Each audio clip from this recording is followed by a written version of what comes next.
जब नशे में धुत पवन सिंह ने इस वजह से अक्षरा सिंह के साथ की थी मारपीट, उठाया था ये बड़ा कदम।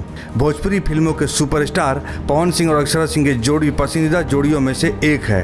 फैंस दोनों को साथ में काफ़ी पसंद करते हैं। इनकी रिलेशनशिप काफ़ी सुर्खियों में रही है और इससे ज़्यादा दोनों के ब्रेकअप ने चर्चा बटोरी थी। दोनों ने साथ में कई फिल्में भी की जिसमें दोनों की केमिस्ट्री को खूब पसंद किया गया, लेकिन अब इनके रिश्ते में दरार आ चुकी है। अक्षरा सिंह ने एक्टर पर मारपीट के कई आरोप लगाए थे। मीडिया रिपोर्ट्स में बताया जाता है कि पवन ने अक्षरा के साथ हाथापाई भी की थी। जिस वक्त ये वाकया हुआ, बताया जाता है कि उस वक्त एक्टर नशे में धुत थे।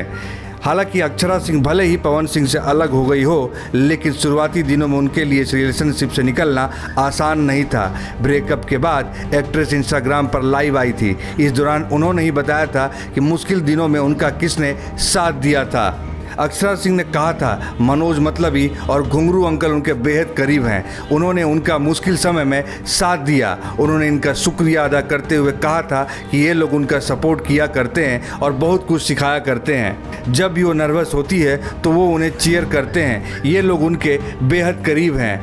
यही नहीं, अक्षरा सिंह ने अपने माता पिता और डिस्ट्रीब्यूटर निशान का भी शुक्रिया अदा किया था और कहा था निशान सबसे अच्छे डिस्ट्रीब्यूटर हैं, मन के बेहद अच्छे हैं, दिल के बेहद साफ हैं, उनका बहुत सपोर्ट करते हैं। वो भी पटना की हैं और वो भी पटना के रहने वाले हैं। मीडिया रिपोर्ट्स में बताया जाता है कि पवन सिंह अक्षरा सिंह के साथ मारपीट इसलिए करने लगे थे। वो शादीशुदा होने के बावजूद भी एक्ट्रेस के साथ रिलेशनशिप में रहना चाहते थे, लेकिन अक्षरा ने रिलेशनशिप में रहने से मना कर दिया था, जिसके बाद वो उनके साथ मारपीट करने लगे थे।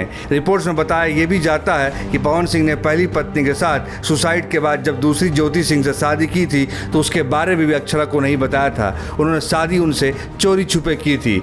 अक्षरा सिंह ने मीडिया में आकर कहा था पवन उन्हें जान से मारने की धमकी भी देते थे। हालांकि भोजपुरी के कई एक्ट्रेस ने एक्टर का सपोर्ट किया था और अपने विचार रखे थे। भोजपुरिया वायरल की रिपोर्ट।